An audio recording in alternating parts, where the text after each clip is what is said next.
E companheiras, sejam bem-vindos a mais uma videoaula sobre a disciplina de planejamento governamental. Hoje falando ou continuando a falar sobre o histórico do planejamento governamental a partir da Constituição de 1988. Então vamos aos trabalhos.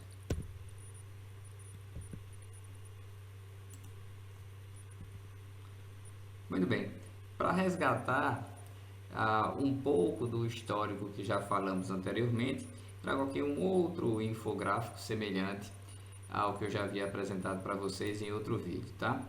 Nessa primeira parte, temos aqui o histórico, resgatamos o histórico durante os governos militares. Lá em 64, o governo Castelo Branco, conforme eu já falei em outro vídeo, destacamos como ponto importante para o planejamento governamental a elaboração do PAEG, o Programa de Ação Econômica do Governo, uma ação importante no que diz respeito ao nosso contexto de planejamento governamental. Em 67, 68, o governo Costa e Silva, foi formulado o primeiro planejamento que podemos considerar de longo prazo, é o Plano Decenal de Ação Econômica do Governo, que já lançava mão aí do que nós consideramos como planejamento estratégico, que é um planejamento de longo prazo. 72 a 72, no governo Médici, foi lançado o programa de metas e bases para a ação do governo, que seria o primeiro Plano Nacional de Desenvolvimento. E no governo Geisel, 75-79, o segundo Plano Nacional de Desenvolvimento que falamos até então. Depois disso, a década de 80, em termos econômicos principalmente, foi considerada a década perdida para o planejamento governamental.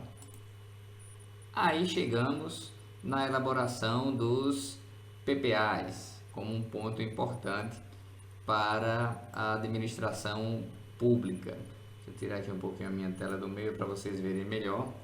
Então, no que diz respeito à elaboração dos PPAs, que passou a ser algo obrigatório para a administração pública a partir da Constituição Federal de 88, podemos destacar o seguinte: o primeiro deles, PPA 91-96, apenas uma questão burocrática, foi elaborado porque estava dito na Constituição que era obrigado a fazer, mas não teve de fato uma perspectiva prática no sentido de implementar ações. O segundo PPA 96 a 99, já no governo do companheiro Fernando Henrique Cardoso, apresentava como eixos nacionais de integração 4: novas tecnologias, transporte, energia e telecomunicações. Opa, transporte, energia. Tenho a impressão de já ter visto esses eixos antes, desde o plano de metas, lá no início da década de 50. Depois, PPA 2000-2003, um ponto importante para o nosso planejamento governamental. Nesse caso, a Lei de Responsabilidade Fiscal, que vem a atuar diretamente ou interferir diretamente no planejamento governamental, colocando várias limitações para os gestores. Dentre essas limitações, a principal ou a mais conhecida, que é a da limitação dos gastos com o pessoal, pagamento pessoal, com limites para o governo federal, que difere dos governos estaduais e municipais, mas todos com seus limites. Pois bem, na sequência, ainda dentro desse contexto dos planos nos governos Itamar e FHC, Fernando Henrique Cardoso, destacamos um contexto internacional desfavorável. Tivemos algumas crises econômicas que se sucederam. A crise econômica, e todas elas afetando especificamente o desenvolvimento do Brasil. Tivemos a crise do México em 94, crise da Rússia em 97, e a crise dos tigres asiáticos em 98. Então, todas elas influenciaram, principalmente em termos econômicos, a perspectiva de desenvolvimento do Brasil. Depois, nesse período ainda foi elaborado também o Plano Brasil 2020, foi elaborado lá em 98. Visava combater a pobreza, promover novas tecnologias, melhorar o ensino, mas, como boa parte do nosso planejamento governamental, Foi mais uma coisa que ficou apenas no papel. E aí chegamos nos PPAs elaborados nos governos Lula. Vamos aos comentários.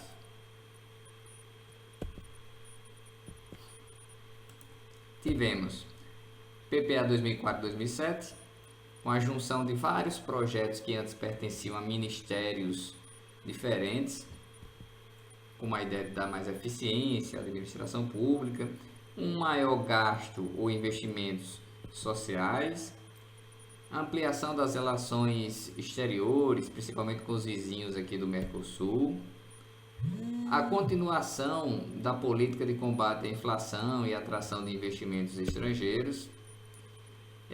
Destaco sobre essa junção dos vários projetos de todos os ministérios o exemplo do Bolsa Família, né, que foi formado a partir de ações que pertenciam a diferentes ministérios, como o Bolsa Escola, o Vale Gás e uma outra ação que agora não me recordo. Pois bem, PPA 2008-2011. Continuação das propostas do PPA anterior, afinal o governo se mantinha.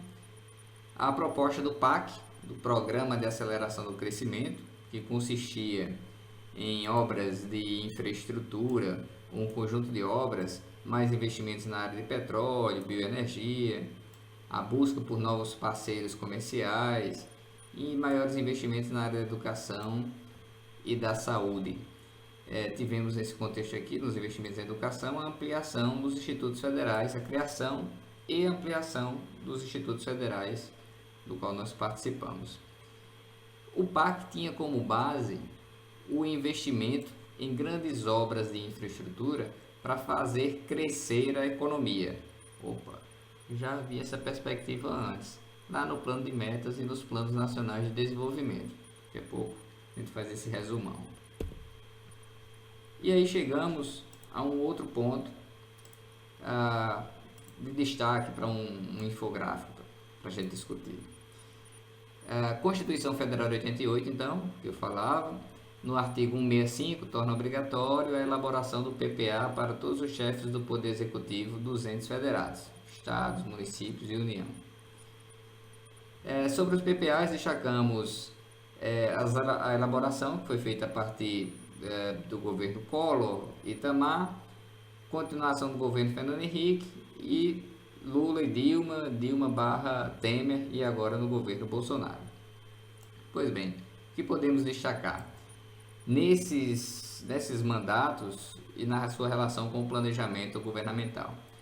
É possível destacar 2007 a 2010, os dois planos de aceleração do crescimento, que foram pelo menos intencionados pelo governo Lula, com aquela proposta desenvolvimentista de investimento em grandes obras de infraestrutura para fazer a economia circular. No governo Lula, ainda em 2010, tivemos o Projeto Brasil 2022, mais um daqueles que também ficou só no papel. Então, aparentemente, percebemos que planejamento de longo prazo aqui no Brasil não sai do papel. Chegamos então ao governo Dilma, com o PPA que foi chamado Plano Brasil, Plano Mais Brasil, com Planejamento Brasil Maior, alguns slogans do governo Dilma, que já não tinha tanta governabilidade, que já não tinha tanto poder de tomar decisões, que é o que a gente vai ver agora. Muito bem, quais são as mudanças que tivemos nesse cenário de planejamento governamental? Pós Segunda Guerra Mundial, diminui a ênfase no econômico e aumenta a ênfase no social. Daí um indicador que passa a ganhar mais força para medir o desempenho das nações, além do PIB, que tem uma perspectiva econômica, um outro indicador passa a ser o IDH, o Índice de Desenvolvimento Humano. Então este indicador passa a despontar como um outro ponto importante de desenvolvimento, de mensuração do desenvolvimento de uma nação. A partir dos anos 70, devido ao crescimento da consciência ambiental, então a parte ecológica passa a ganhar força também, no que diz respeito à sua influência no planejamento. Então, sustentabilidade ecológica, A questão cultural é uma outra variável importante que acaba influenciando nas decisões dos gestores. Alguns obstáculos ao crescimento do planejamento governamental aqui no Brasil, especificamente: a falta de continuidade ou a quebra dessas políticas de um governo para outro, a fragilidade do nosso sistema partidário, no qual predomina por vezes interesses eleitorais e não políticas de Estado propriamente dito, a questão da corrupção, perpassa por governos e governos, partidos e partidos, um sistema judiciário um tanto quanto obsoleto, ou que demora para fazer determinados julgamentos, a falta de coordenação com o setor privado, que entrava o crescimento econômico, o predomínio de valores patrimonialistas e de interesses regionais em detrimento do que seria o interesse coletivo o maior, a baixa escolaridade média da população é um outro ponto que faz com que tenhamos uma precária cultura política de cobrança dos nossos governantes, entre outros pontos que podemos destacar. Assim sendo, para fazer um resumo do nosso planejamento governamental, podemos separá-los ou classificá-los por alguns períodos. Pois bem, de 1889 a 1929, nós teríamos as origens do planejamento governamental.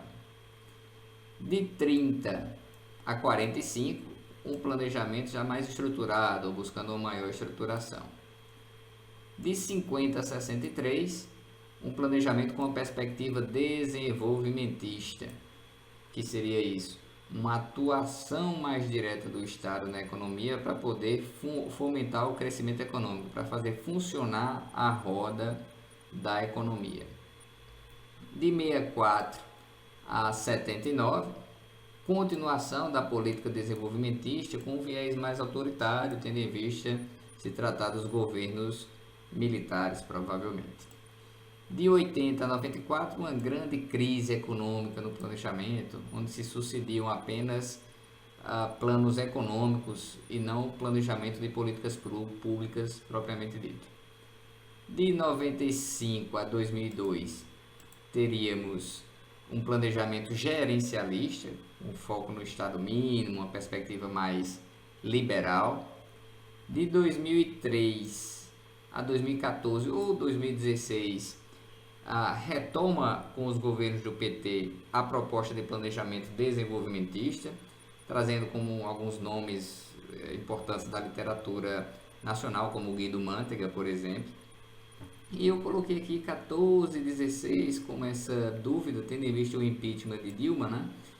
E um ponto importante a se destacar, que no auge da falta de governabilidade do governo Dilma, ela ainda fez um aceno para um planejamento gerencialista ao chamar para o ministério, para um dos seus ministérios, o Joaquim Levy, um nome forte da proposta liberal, que havia sido uma das cabeças pensantes do plano de governo do Aécio Neves quando este foi candidato à presidência. Então Dilma chegou a fazer um aceno para esse planejamento gerencialista, mas depois de discordâncias internas, o Joaquim Levy acabou saindo, entrou o Nelson Barbosa como ministro de Dilma e esse retoma uma proposta desenvolvimentista de planejamento. Essa proposta gerencialista para a qual Dilma chegou a acenar, retoma ou volta quando Michel Temer assume a presidência da República e é mantida agora no governo Bolsonaro a perspectiva ou a busca por um Estado mínimo e com propostas mais liberais em termos econômicos. Pois bem, companheiros, esses eram alguns pontos sobre o histórico do planejamento governamental. No próximo vídeo retornaremos com mais conteúdo da nossa disciplina.